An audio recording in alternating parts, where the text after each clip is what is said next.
Живите участници в индустриализацията и културното съграждане на родината разказват.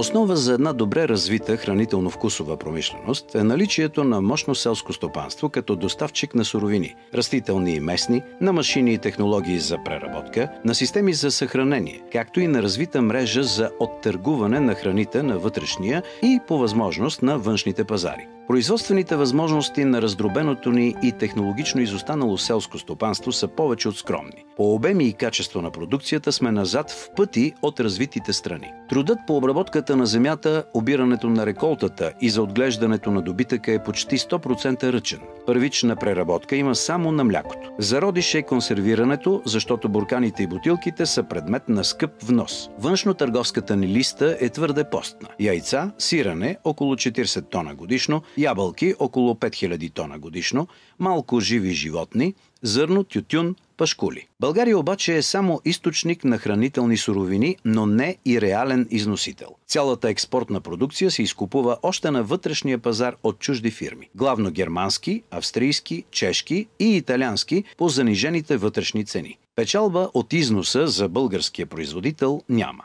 Производствените предприятия на хранително-вкусовата промишленост са многобройни, но с малък капацитет и с ниска техническа обезпеченост. След Втората световна война се постига интензивно уедряване на земеделските площи чрез кооперирането и започва тяхната машинна обработка. Промишлеността се окрупнява след национализацията. Българските мощности и технологични възможности вече стават съизмерими и конкурентни на тези на развитите индустриални държави, които имат и най-добре развит научен и производствен потенциал в областта на селското стопанство и храните.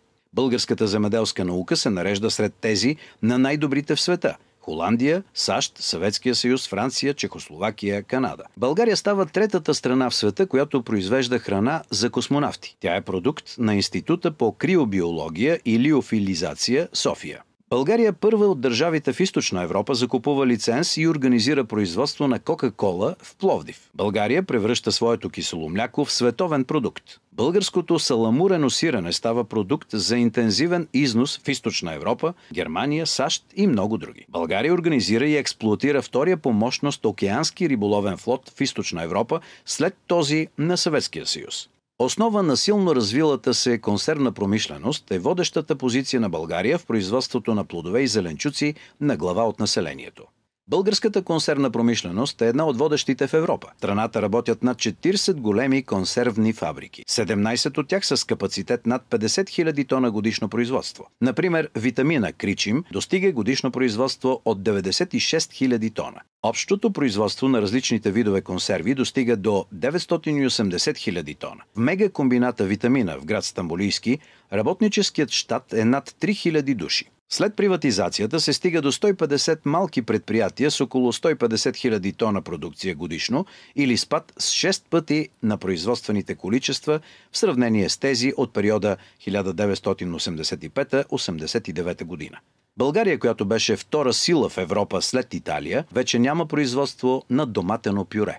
100% се доставя от Китай, а 70% от суровините за консервната промишленост са внос, основно от Турция и Македония. Изграден е и е пуснат в експлоатация уникалният завод за пектин край Перник. Продукцията на завода се изнася в Съветския съюз, САЩ, Канада, Швеция, ГФР. След приватизацията всичко започва да се унищожава, като вече няма и следа от сградите.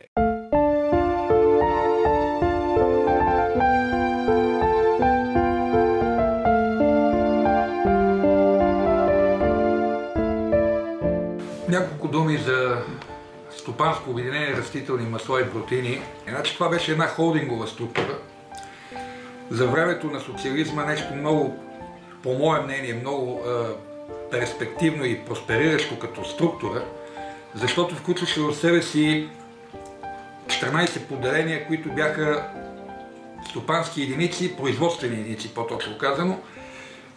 Два типа предприятия имахме. Единия беше маслоекстракционни заводи, което е за времето си последна дума на техниката в областта на маслено-екстракционната и сапунена индустрия. Държавата полага интензивни усилия да извлече максимална полза от ценната суровина, като организира производството на редица вторични продукти за хранителната промишленост, битовата химия и животновъдството. Няколко думи за продуктовата структура на стопанско влияние растителни масла. Това, което всеки, като се каже маслено-сапунена индустрия и преработвателна, се досеща, това е производството на рафинирано и нерафинирано слънчогледово масло.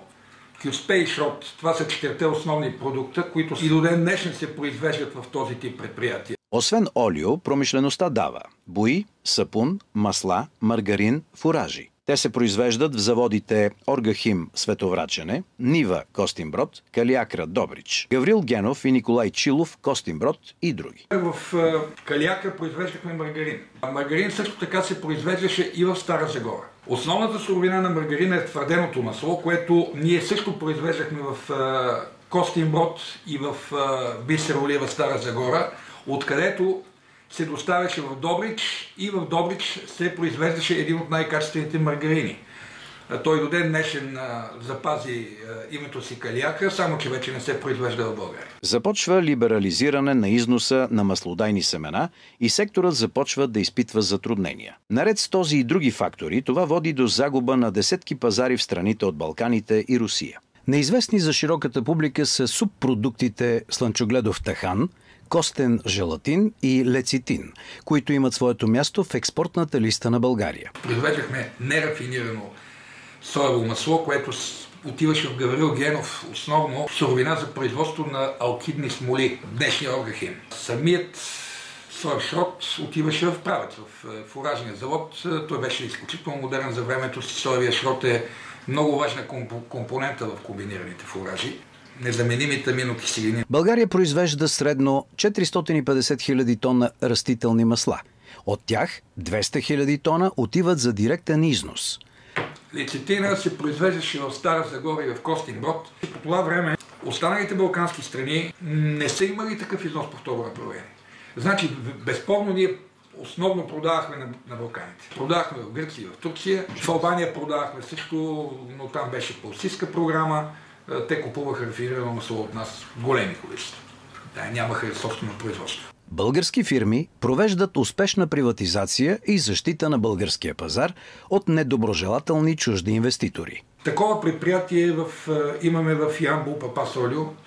Такова предприятие имаме също в Балчик. Те са изключително нови предприятия с изключителни възможности. Папас Олио е едно такова предприятие, също създадено в Карапелит, изключително на кота нула. Много проспериращо предприятие с сериозни възможности, вътрешен пазар, експорт, Бисер Олива, т.е. старо предприятие, разбира се, но там нещата се доста промениха. Учредител в класацията на експорта БГ е Бисер Олива АД, град Стара Загора. В полски тръмбеж. Дълги години завода беше в окаяно състояние, почти ликвидиран. Наново се създаде фирма Олива, с експортна насоченост, много силно предприятие.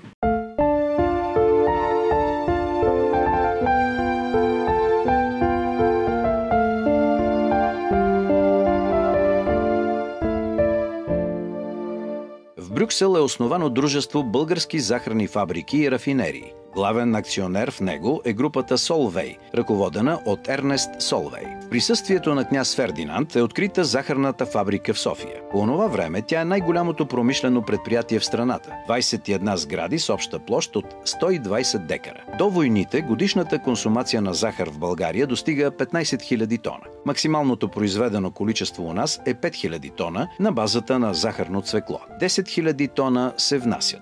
След началото на Първата световна война, компания Солвей продава концесията и се изтегля от страната. България не се произвежда захар. Държавата възражда сектора и започва да ускорява развитието му. Постепенно производството преминава на базата на тръстикова меласа, внос от Куба. Производството е изцяло прекратено и България отново не произвежда захар. Закриват се заводите в Камено, Долна Митрополия, Русе, Девня, а заводът в Лом е дори разрушен. Все още работещите заводи в Пловдив и Горна Оряховица произвеждат само захарни изделия или пакетират вносна захар.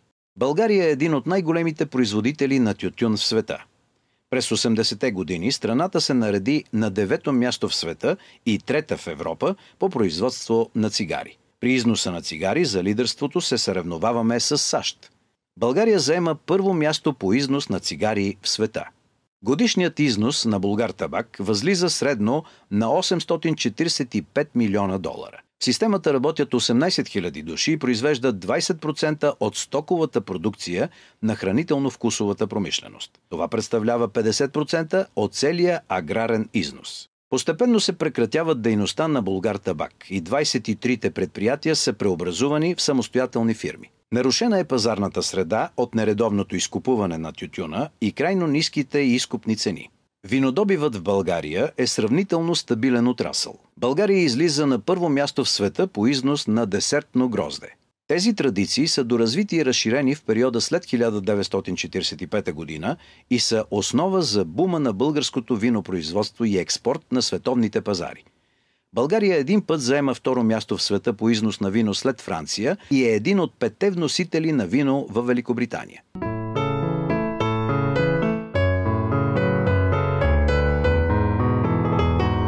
В страната ни липсва добра организация и технология за производството на месо. То е все още на занаятчийско равнище. През този период доминира износът на живи животни.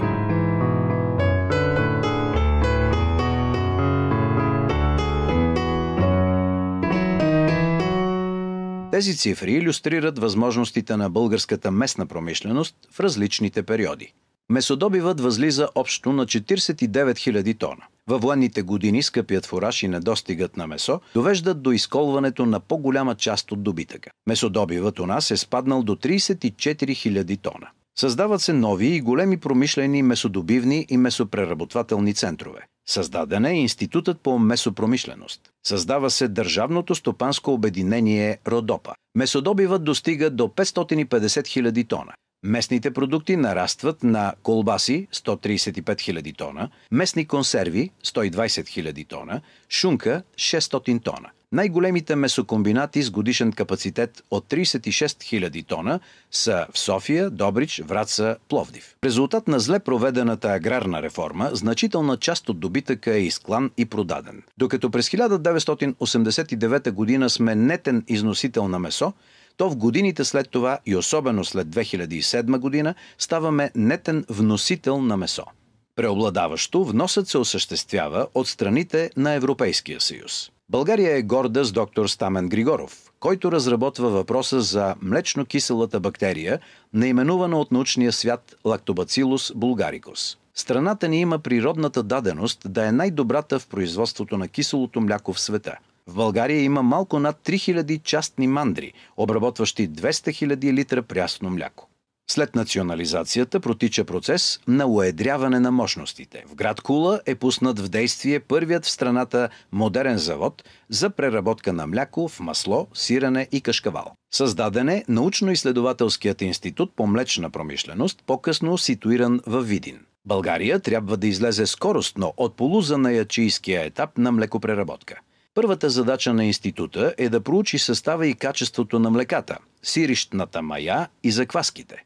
Създава се ДСО млечна промишленост, по-късно ДСО Сердика. Поставено е началото на промишлената преработка на мляко. Страната ни излиза масирано на международните пазари. При разпада на системата на млечната промишленост се ражда държавното дружество LB Bulgaricum. Дружеството естествено държи монополното право да предоставя в чужбина права за производство на българско кисело мляко, заедно с автентични български закваски. Съхранен е кадровият научен потенциал. Развива много активно сътрудничество с Япония в изследователската и производствената дейност. Свой забележителен принос има академик Мария Балтаджиева. България е на първо място в света по консумация на кисело мляко на глава от населението и на второ по консумация на сирене след Франция.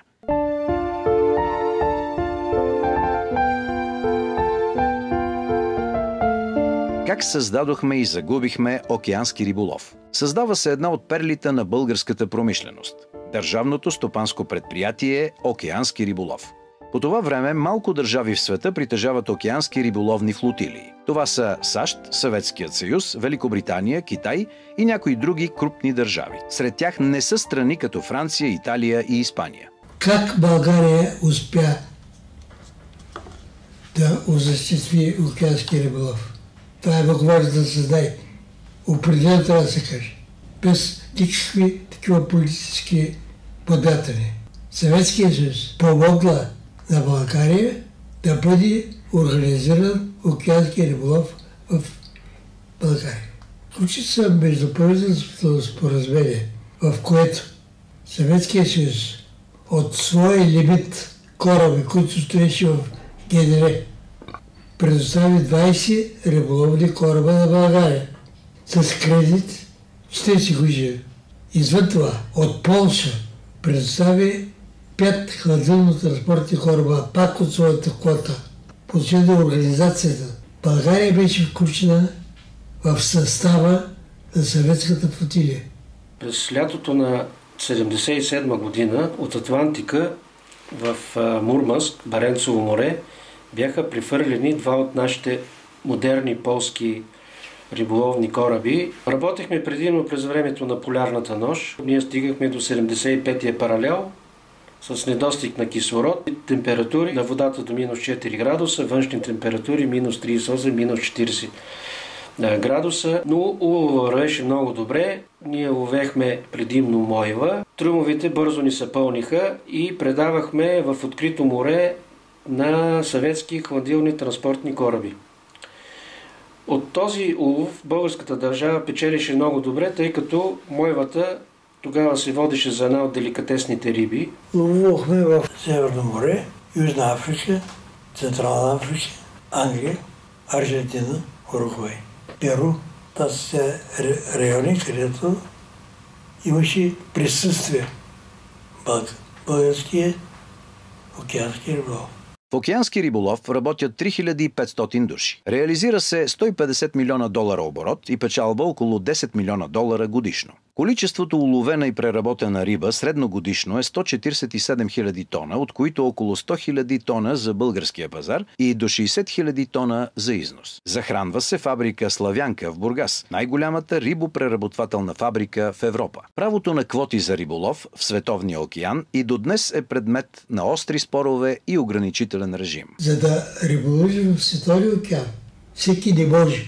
Не можеш да купиш кораби и да тръгнеш за това. Трябва да имаш присъствие. Значи и чрез състава на съветската флотилия направим присъствие. И тогава станахме член на Международната риболовна организация, която разпределя световните ресурси. Фирмата, макар и отслабена, е на печалба и с възможност да просъществува. Въпреки това е продадена на безценица само за $460 000 при актуална цена от $32 милиона с работещите траулери, хладилни кораби, речно пристанище с 600 метрова стена, хладилник с капацитет 10 000 тона и температура на съхранение минус 28 градуса по Целзий. 12-етажна административна сграда, представителства в няколко държави. Фабрика Славянка, шампионът на Европа, е закрита. Със своята стройна структура, кооперативният сектор е съществен фактор в системата на хранителната промишленост. В собствеността му има стотици малки и големи предприятия на хранителната промишленост и 30 250 търговски обекта. Търговска мрежа на Централния кооперативен съюз успешно обслужва селата и малките градове. Той се съхрани като ефективна структура със силна социална роля и до днес.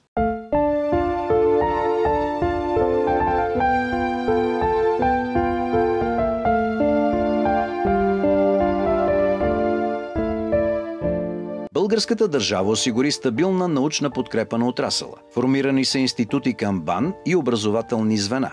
Пловдив е основан Висшият институт по хранителна и вкусова промишленост. Това спомага за рязко повишаване на родните суровини и продукти до световните стандарти, включително в областта на биотехнологиите за храни и лекарствени средства.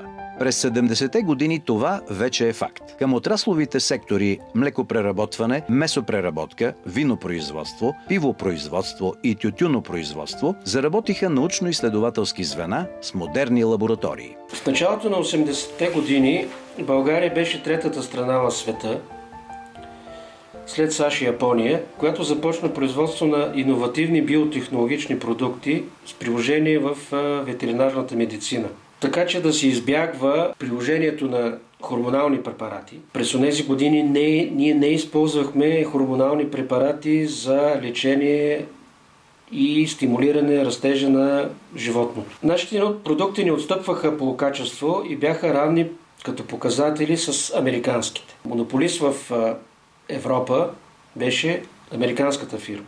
В 1984-1985 година започна комерциализацията на тези два продукта. Всъщност става въпрос за продуктите монензин и тилозин. И веднага получихме рязък отпор от американската фирма. Заплахи, психологически тормоз. Дори заплахите се отправиха лично към мен, като представител на България. Всячески да спрем регистрацията на продукта във Франция, респективно неговата продажба, и близо 2 години продължи тази борба.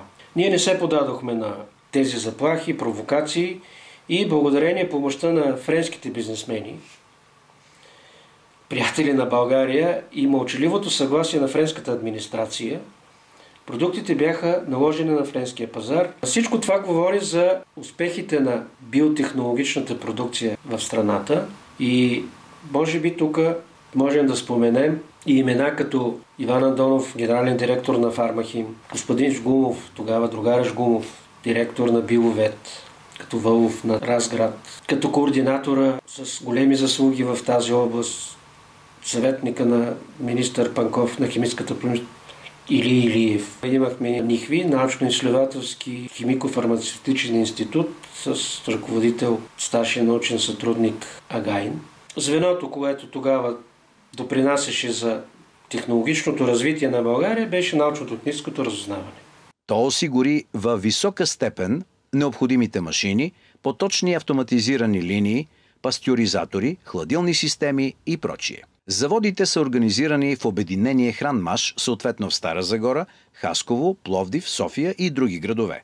Общо 15 на брой. Само за пивоварната промишленост се произвеждат около 800 вида резервни части.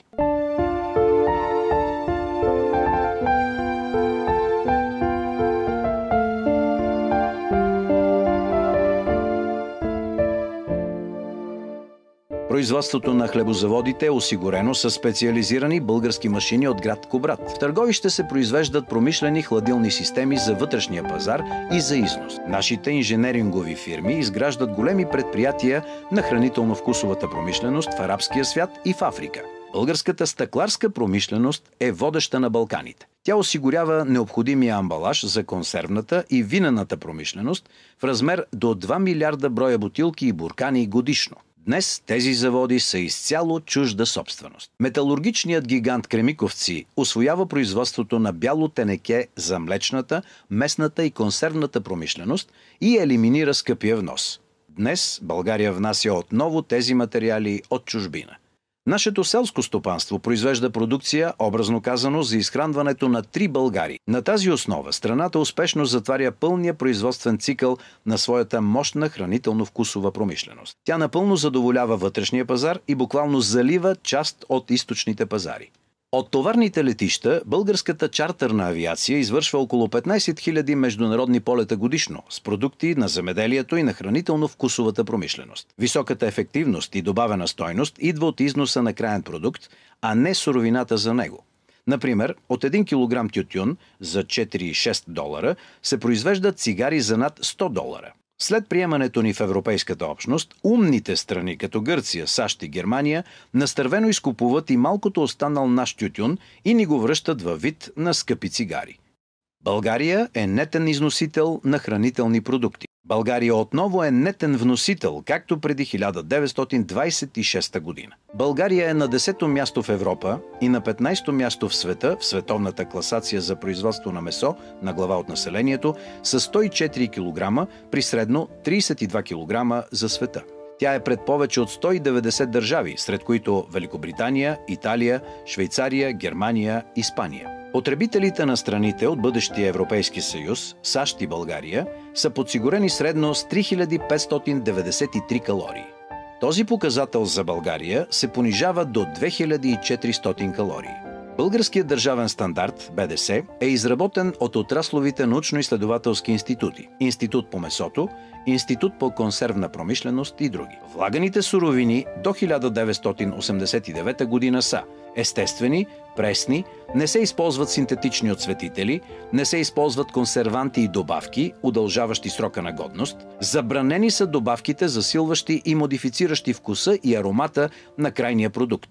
Това прави произвежданите храни естествени, вкусни, но с малък срок на годност. Киселото мляко има само 24 часа годност, кремвиршите до 48 часа, хлябът до 3 дни. А започва и ерата на така наречените двойни стандарти, нещо, което беше чуждо за българина до 1989 година. Според официални публикации, само за 8 месеца през 2019 година мандрите са произвели 8338 тона имитиращи продукти, а през 2016 година сме изяли 16 000 тона имитиращи сирена. С отричането и неглижирането на постигнатите успехи от нашия народ се изправяме и ще се изправяме пред опасността от заличаване на десетилетия от стопанската история на България до 1989 година. Така ние сами принизяваме труда на цели поколения наши предци. Това би било израз на неблагодарност, каквато те не заслужават.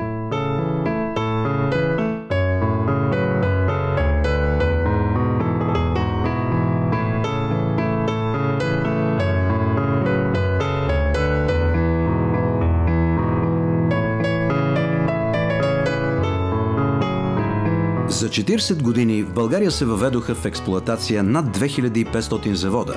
Това ще рече 60 завода годишно или 5 завода ежемесечно. Палитрата на българските успехи има много цветове. В другите епизоди представяме постиженията на България в други отрасли на стопанството, социалната сфера и културата. Те извеждат родината ни в навечерието на 1989 година сред 30-те най-развити държави в света, според статистиката на ООН.